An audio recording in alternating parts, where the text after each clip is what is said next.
Welcome to the Hotter Than Health podcast. My name is Eliza Gelman, and in this podcast, I will be bringing resources and stories for those looking to expand and elevate their lives, bringing you provocative interviews and conversations with leaders and innovators within the wellness, health, business, and self-improvement space every week.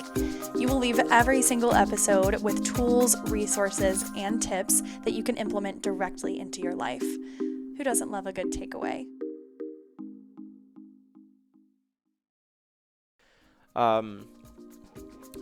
My childhood was not idyllic by any means, but looking back, I'm just like, I see nothing but perfection in it, even with all of the things that went wrong. Hello. That was a quick clip from today's episode, Tarik Trotter. He is such a special human. I'm so excited to have him on the podcast. Quick disclaimer, today is part 1 of part 2, so make sure you go ahead and hit subscribe or follow wherever you're listening to this episode so that you know when it's coming out next week. So we'll have it on the 12th and then again on the 19th. So you're going to love this episode. He is just such a guru in personal development as well as just living a very authentic, true, grounded life. He's been through a lot, and so he's really cultivated these really amazing practices. And so during this episode, we're really going to get to know his backstory and kind of how he operates. And then during the next episode, we will go more into like day to day. How are we going to work on our self-development? What are some actual tangible things he did throughout his days, his weeks, his months to become the person that he is right now. Just to give you a bit of backstory, you guys, he is a professional recording artist. He's a singer-songwriter. He's got a decade of experience. He has written a self-help book. He is an author. He's a motivational speaker. He's a storyteller, and collectively, he's just one of the wisest people that I've ever met, and he's like close to my age. He just is one of those people that when you meet him, you're like, I'm about to learn some shit. So I truly think that everybody is going to glean some knowledge from this, as well as just allow themselves to feel really present, listening to his voice. He's so calming, and really once you meet this guy, he is just, you feel like you've known him forever. So I'm really excited to have you all get to know him the way I got to. This is a very candid episode, and we do talk a lot about, there is some talk about sexual abuse, sexual trauma, as well as going through just some tough stuff in his younger childhood years. And so I just want to make sure that people are aware of that before moving forward or deciding to move forward in the episode. Today, before we get started, I wanted to make sure that I gave a quick shout out to one of our show sponsors today, Organifi, right? So I have been using all of their products, their greens powder, their pre-workout red juice with beets. I have been using their probiotics. I've been using their protein for the past couple of months. You have seen me talk about them on Instagram. And right now I am drinking one of my favorite snacks that I've had in a long time. Typically I don't have a sweet tooth, but today I knew I wanted something warm, and it was either this or like make something a little bit unhealthy or do something that was going to fill me up a little too much before dinner. So I just wanted a quick treat. So I made a vanilla hot elixir. All right. I like it hot because I get cold throughout the day. But if you like it chilly, add some ice, and it's just like an iced vanilla latte without the coffee. Oh my God. So it's just like a scoop of the vanilla plant-based protein, as well as a little bit of coconut milk, or you can just do water because the protein powder makes it creamy enough. And then you just do a dash of cinnamon, you blend it all up or you stir it all up. And I like to heat it with some warm water, but if you want to just do it chilled, I'm telling you, it's great. The cinnamon is great for stabilizing blood pressure, as well as the protein, which is going to help you stay a little fuller. It's going to help turn off some of those hunger hormones, and that way you're not going to be super snacky afterwards.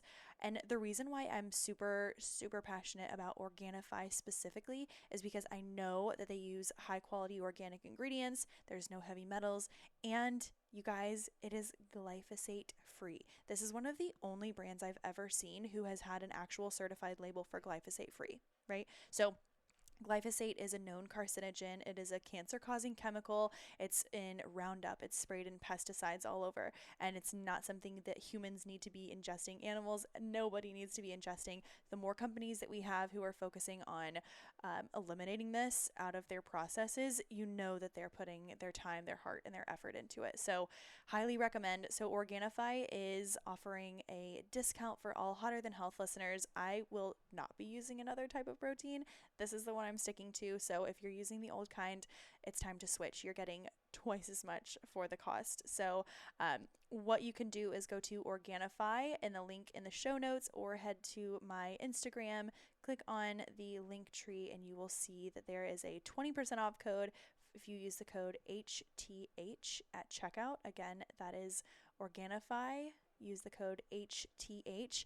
I recommend getting the greens powder as well as the vanilla protein, but if you're more of a chocolate person, I totally get that.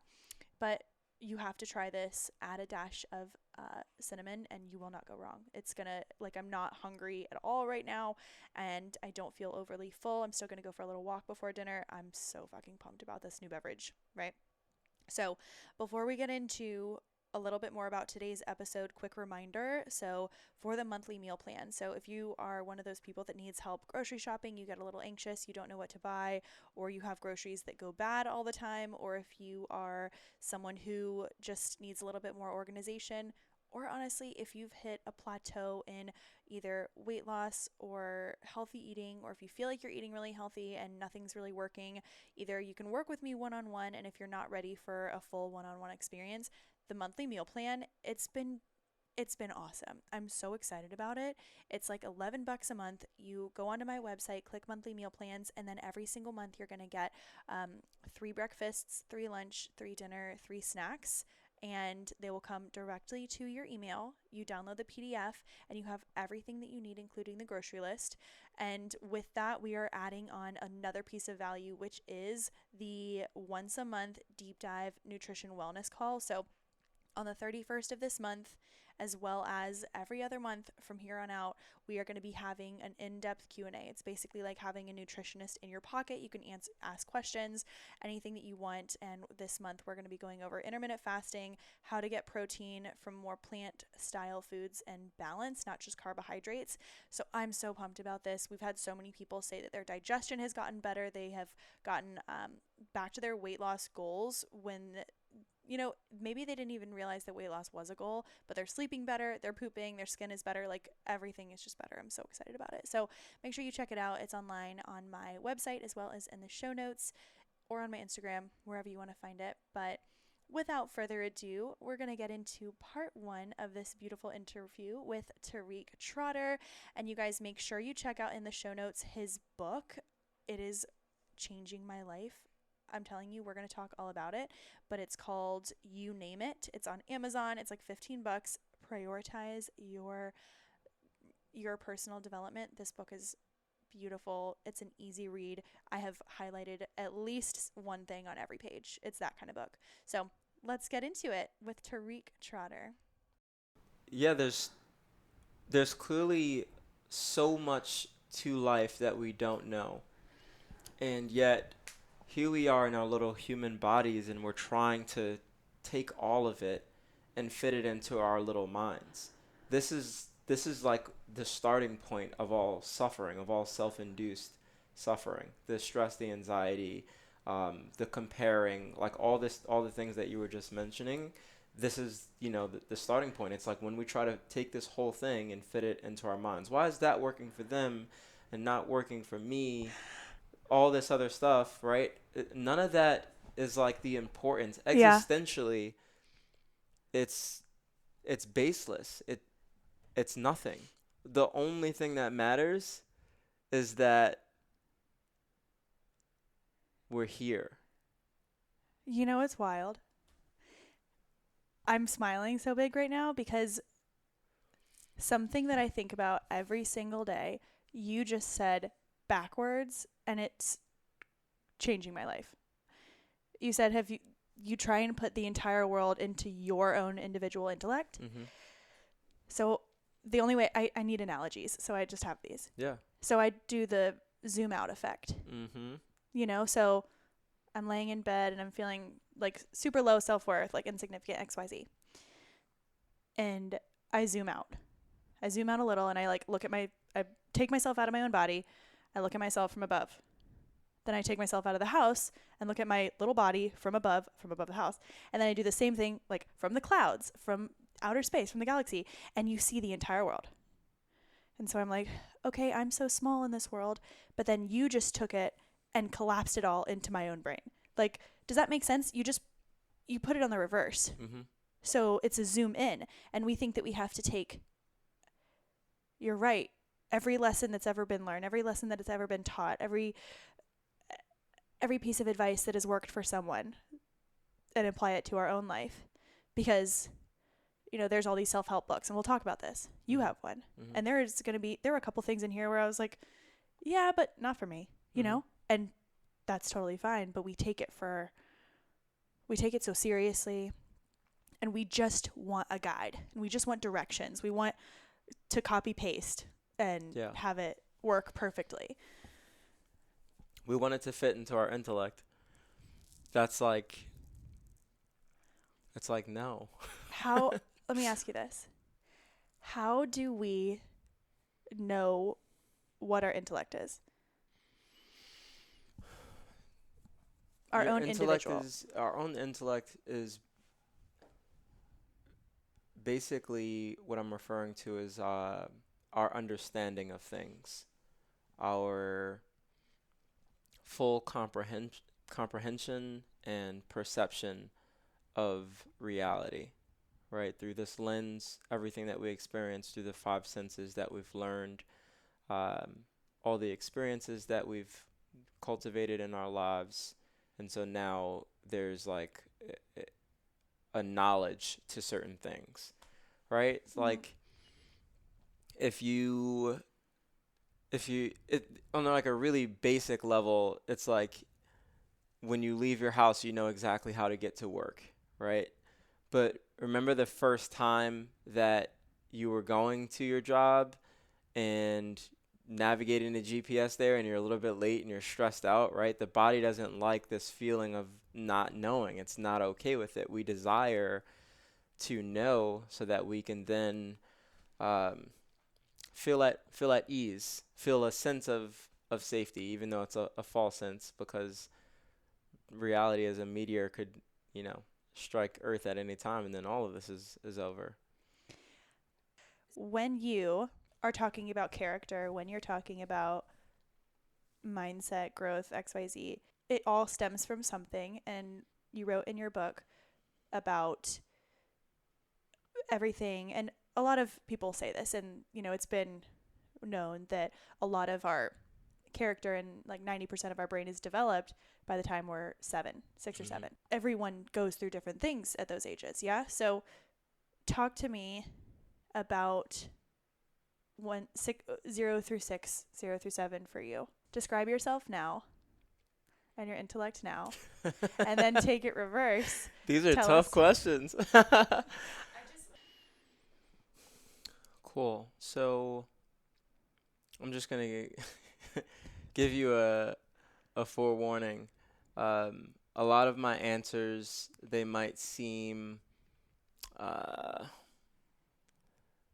just know that everything that I say, it's I genuinely mean it, right? And so a lot of my answers might seem like an oversimplification, but it's literally just where I am right now. And so I'm giving you that truly and ultimately. Who am I now? Describe myself now. I'm a piece of life. That's it, right? There was a time where I wasn't here, at least in this physical body. And there'll be a time when I'm not here again, at least in this physical body. And what I mean by that is that there's life before me and there'll be life after me. I happen to have caught a piece of it right now in this body, and so have you. And so I'm a piece of life. You're a piece of life. I'm no different than an ant that's right outside my house, or the tree, the trees that are inhaling what we breathe out. And we're just inhaling what they breathe out, right?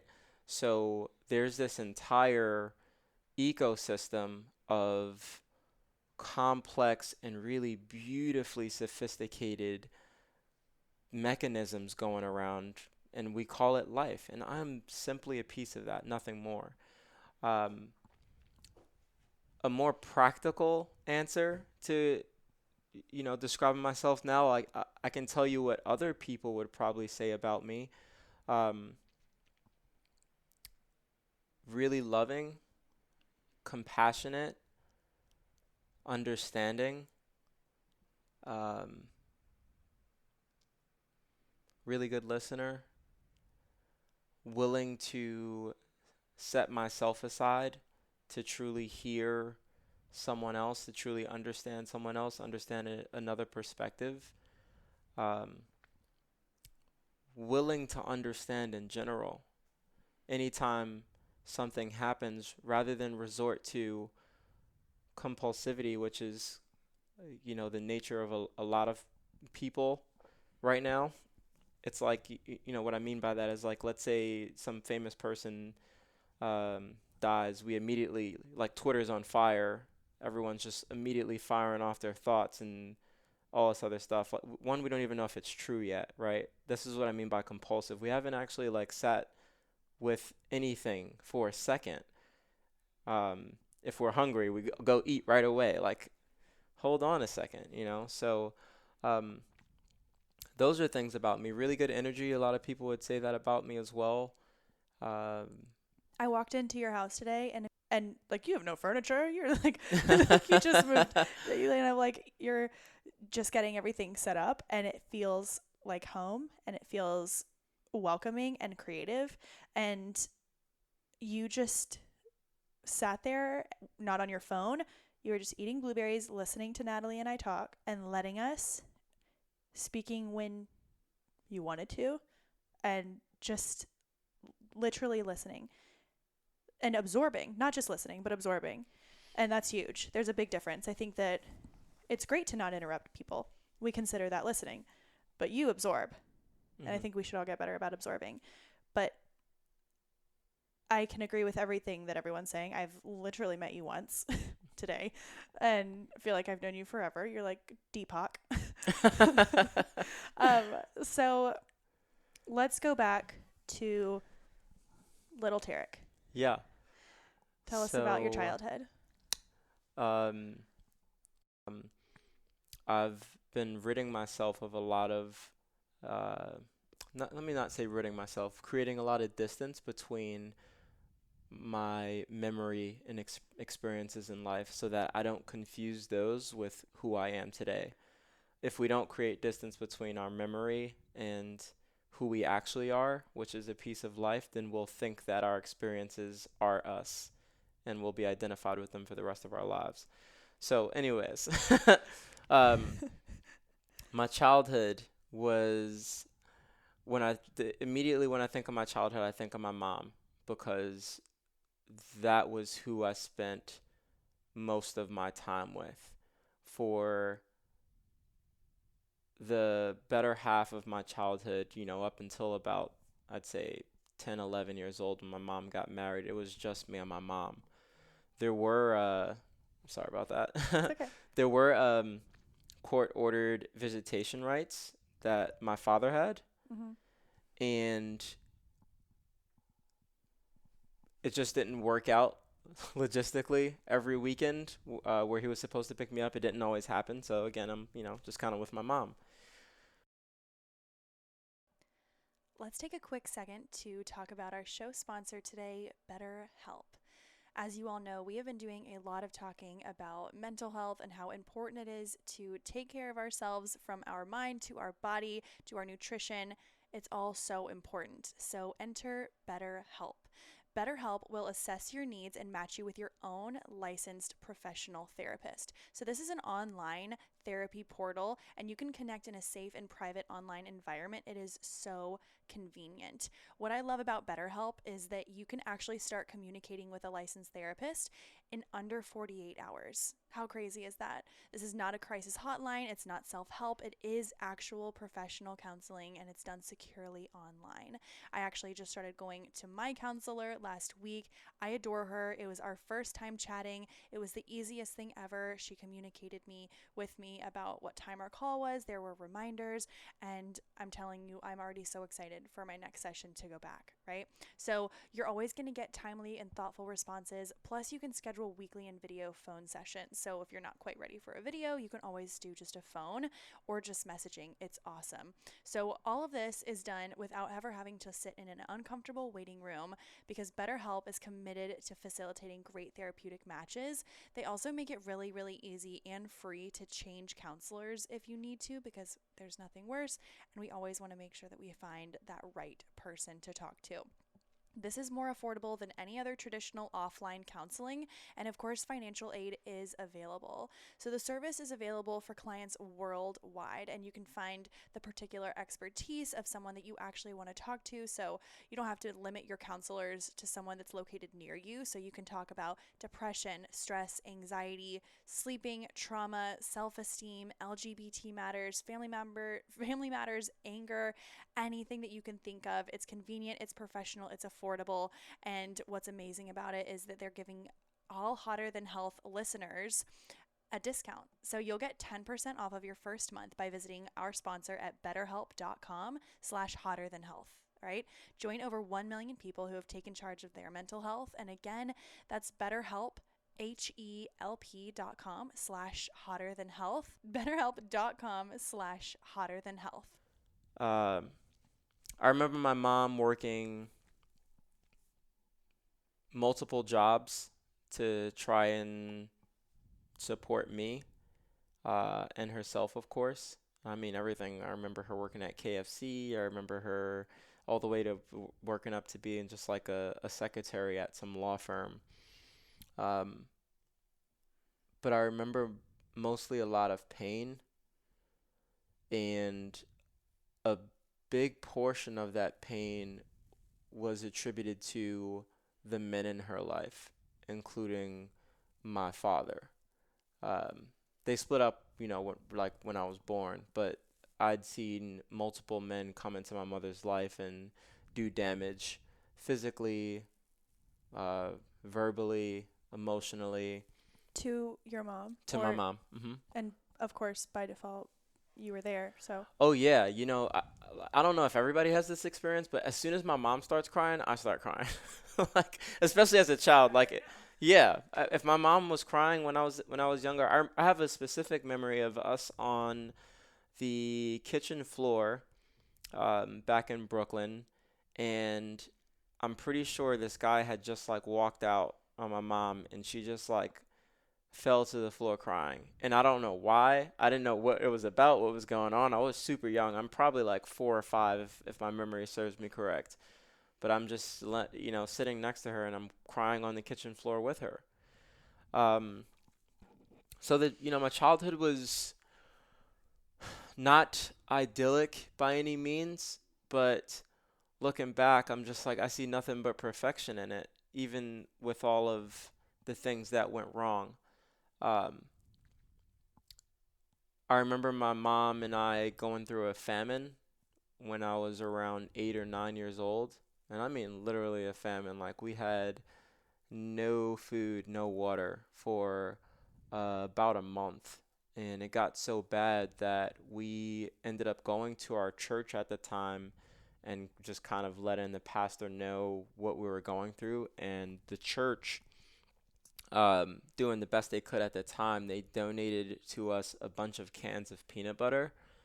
And so that was what me and my mom were eating for about a month, was just those things. what was going on at that time? Were you living in your home still, and then, Yeah, or we were living at home. I was very young, but like the power got cut off, so my mom was just financially struggling, I'm pretty sure. Um, so I remember it being a really cold winter. Um, And in New York, especially. oh yeah, yeah. Wow. Yeah. I remember us like we would turn on the oven to try and heat up the house.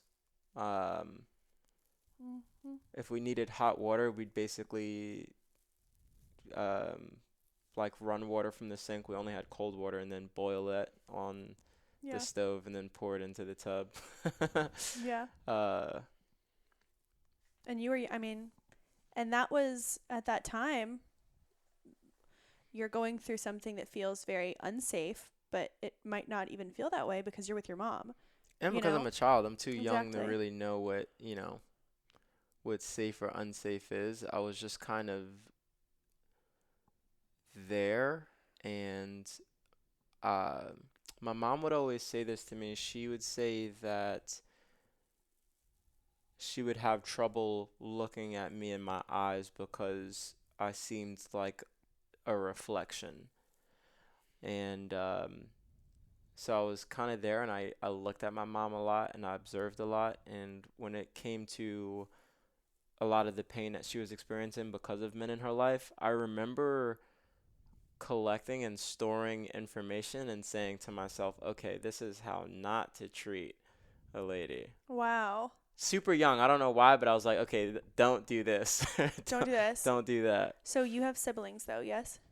I'm an only child from Oh, my mom and my okay. dad, but my dad has two daughters, so my stepsisters, and then I have a half brother because my mom's husband has a son. Got it. Okay. Yeah. So you were basically raised without siblings, but now full family and all that good stuff. And you talk about this in your book. You have been open with me about this, that Hmm. you have dealt with some abuse, some different kinds of abuse Oh, plenty. personally. Yeah. And I do think it's safe to give a warning here that if you've struggled with sexual abuse, any type of abuse that could be traumatic or maybe you're still dealing with, that maybe you fast forward through this portion or listen to another episode. And I don't want anyone to um I just want it to be known if we go into that.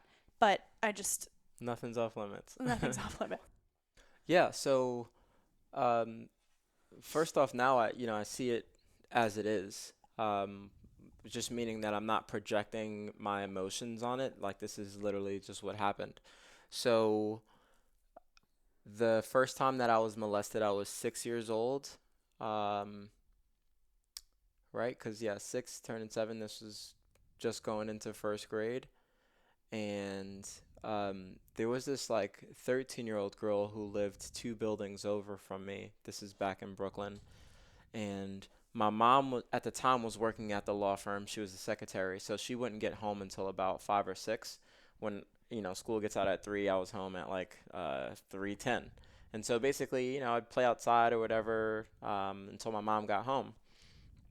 And this girl, she pulled me into the building hallway, and she was like, "Do you want to play? Do you want to play a game?" Had you seen this girl before? Yeah, I like knew her.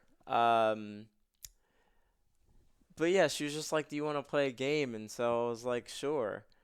Uh, of course, not really knowing what was going on at the time, and she pulled my pants down, and literally just as she was about to like sit on top of me, I hear a scream, and it's my mom saying, "Tarik, Tarik."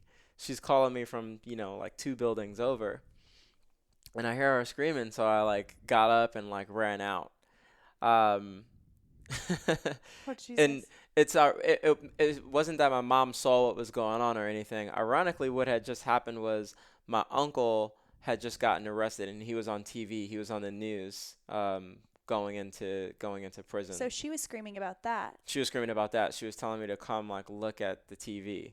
So the timing there, I don't know what you want to call it, serendipitous. I don't know. So that Jeez. that was the first time. But nothing happened that time. I mean, obviously something happened, but Yeah, there was like touching and okay. stuff. It's just like it was about to turn into a little bit more, I guess. Okay. Okay. But we didn't Yeah. we didn't have sex. I'll I put did it I was that like, way. okay. Yeah. So this is important because um, my relationship with women, this is how it starts. First is my mom, which of course there's nothing but, pureness and innocence there. But then outside of my mom, my relationship with women, it starts right here, 6 years old.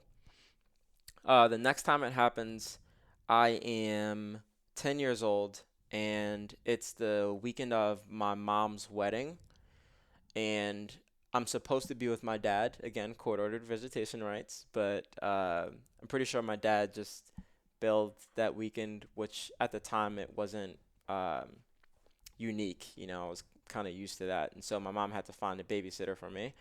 So I ended up staying with one of my stepfather's friends, and they have a son who is 16, and I guess at this point in his life, he's going through some, you know, Changes. changes Birds, and, bees. yeah, physical desires and things like that.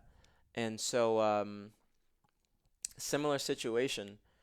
Um, I won't go into like too much detail, but it was invasive, and that was the second time. And then it happened a few more times up until I was around like 13 or 14.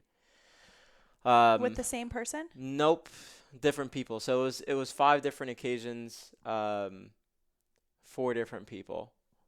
Yeah, 5 different times, yeah, all mhm, separate instances. yeah.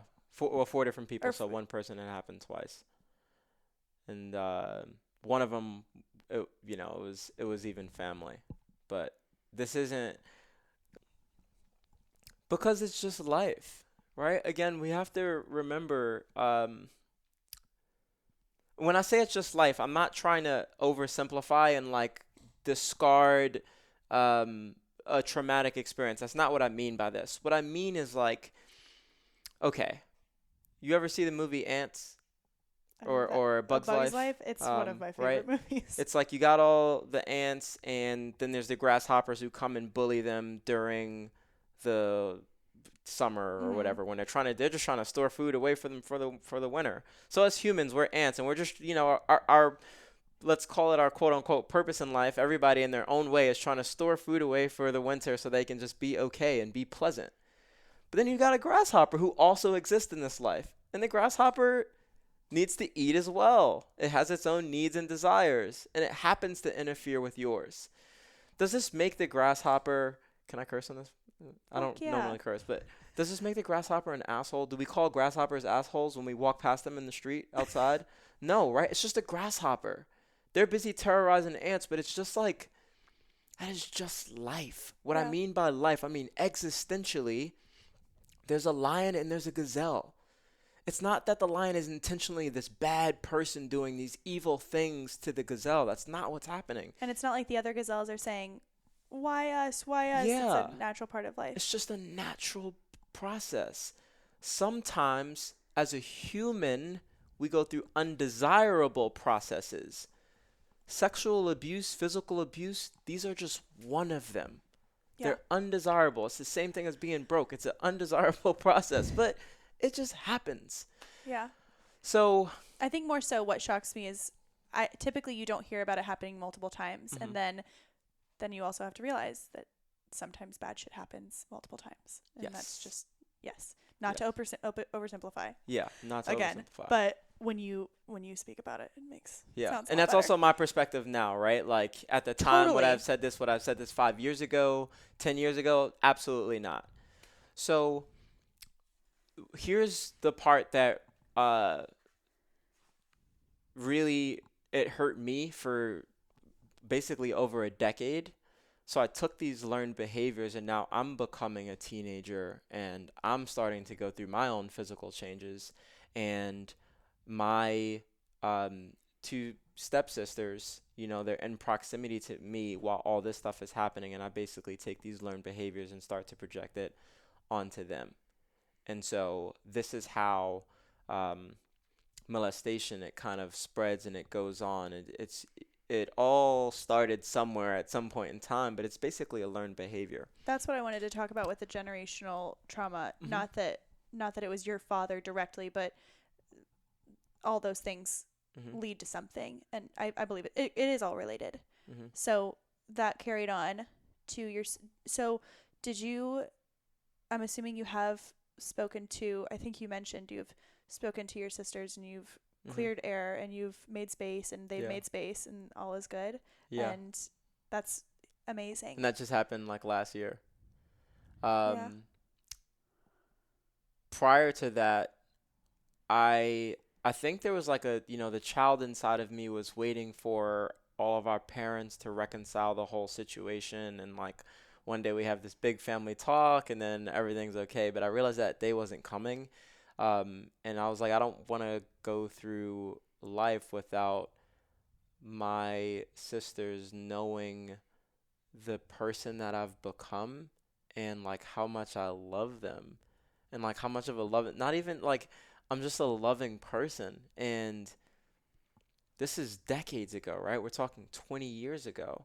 So I was just like, it got to a point where I couldn't go another day. Like I was thinking about them every single day, and I couldn't go another day without just like one, letting them hear sorry from me, letting them hear my personal experiences, because neither of them had any clue that I was being molested as a child. No one did, right? My father didn't know, my mother didn't know for the longest time. These are just like secrets that at one point I was basically willing to take to the grave. Um, Is this something that you shared with your mother before anyone else? Who did you tell first? yeah, I think my mom was the first person. So I was actually in college. I was around 19 years old.